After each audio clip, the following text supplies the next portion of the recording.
Last night I was sat there packing my things as I'm heading back home for a couple of days, meaning that I couldn't play any VR, and I was thinking, are there any games that I've missed? I've done my Reach review, I've done my Reach playthrough ready to go out, but I thought to myself there's one thing that I haven't played, and that was Forefront. So at about 1 in the morning I hastily installed it and jumped in for an hour or so of game time, and I absolutely loved it. So before we get into this and I talk a little bit more about this Battlefield in VR game, I want to say thank you to our patrons and members who are all on screen right now, and if you feel like subbing to the channel for more VR content, please feel free to do so. Oh, no, more guys.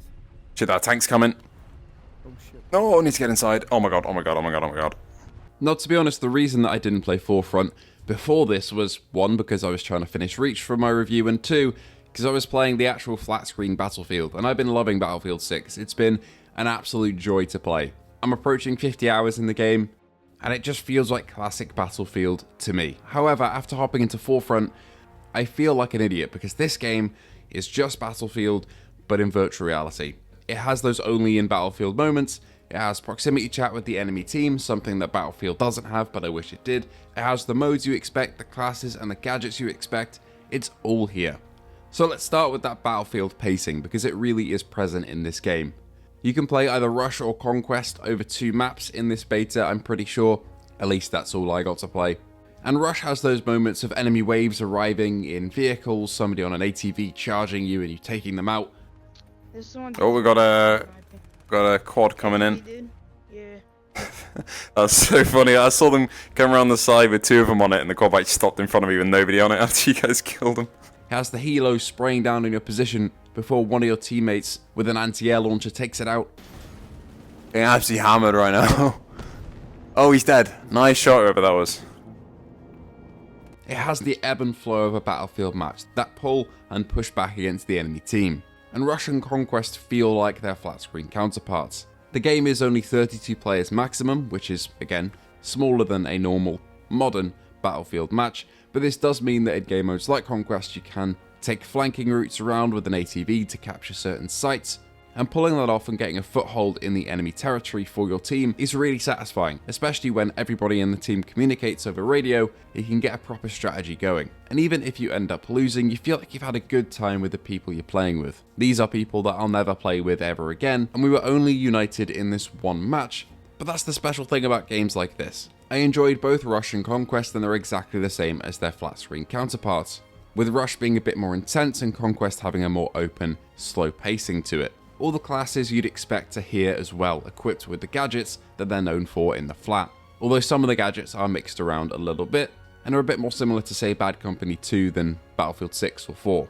For example, the Assault, the class I was playing, had access to C4, which is most commonly a recon thing nowadays, and an ammo box, but this did feel fairly appropriate as I was always wanting to push forward with an ATV, and strapping some C4 to the front of that gave me glorious purpose when charging into the enemy lines.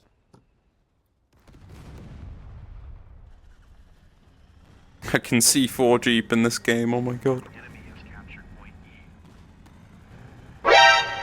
Oh fuck! Similarly, I'm always going to be pushing up the front as an assault, so taking an ammo pouch with me to restock my teammates feels like a good choice. I didn't really get to try out the other classes very much as I just wanted to stick to upgrading the assault and its guns, but I did see them running around and getting defibbed by a medic in VR is something that I've never actually had happen to me before. But Forefront does it damn well. One moment that really stands out to me is when we were being assaulted by a heli during Rush. It came flying over, and I could clearly see the pilot in the Little Bird, so I simply shot at him. And luckily, I managed to catch him with a couple of rounds, and he comes falling out the pilot seat. The heli lands in the middle of the map, and suddenly it becomes a contested point for both of our teams to fight over and try and regain. Can I shoot the pilot out? I shot the pilot out!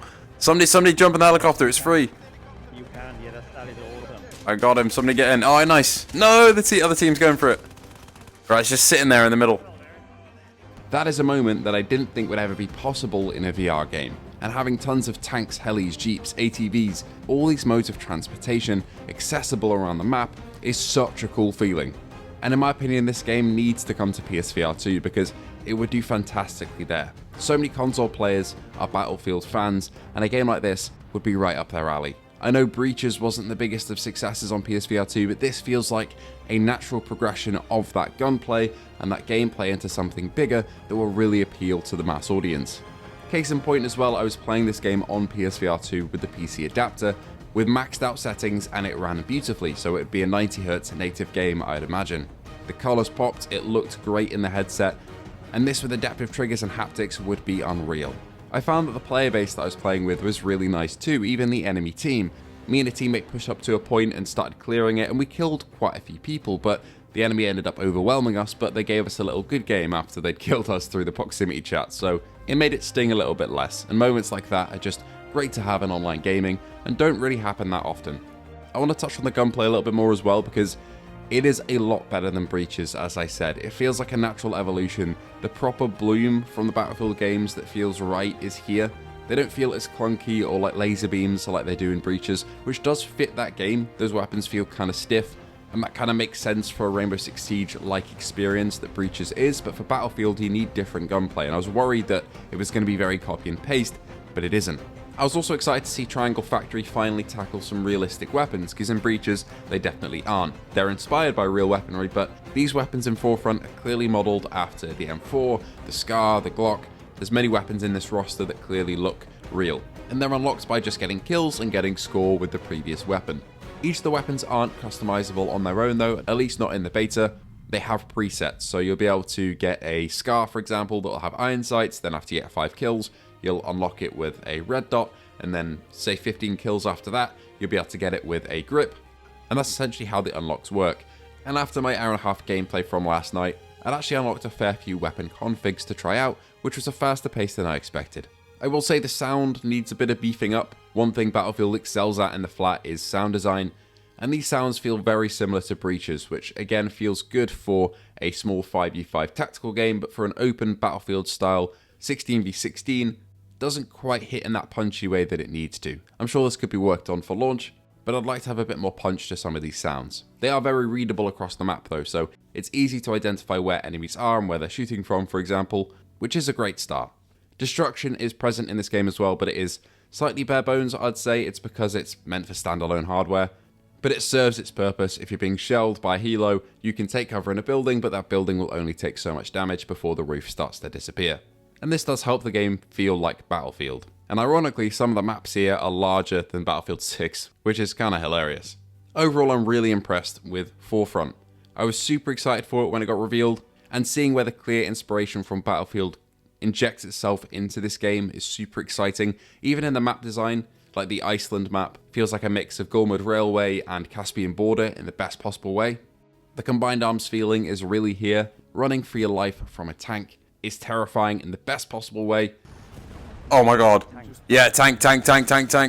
Oh shit. You don't have to throw the Oh my god. Oh my. No.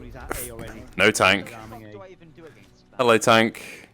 And I can't wait to try it out when it eventually, hopefully, comes to PSVR2. That being said, I might just have to play it on Steam before that because it's seriously good fun. Of course, I'd love a high-budget, PSVR2 only style Battlefield game that really takes advantage of the power of the console and looks amazing, because obviously this looks like a standalone game, but the gameplay here is just so good that I don't really care. And also it means that the servers are always going to be populated, because having crossplay between Quest and Steam, and then eventually maybe PSVR2 when it comes to that, will help its lifespan dramatically. Anyway, let me know what you think of Forefront. I've been really enjoying it, and I hope to see you all in the next one.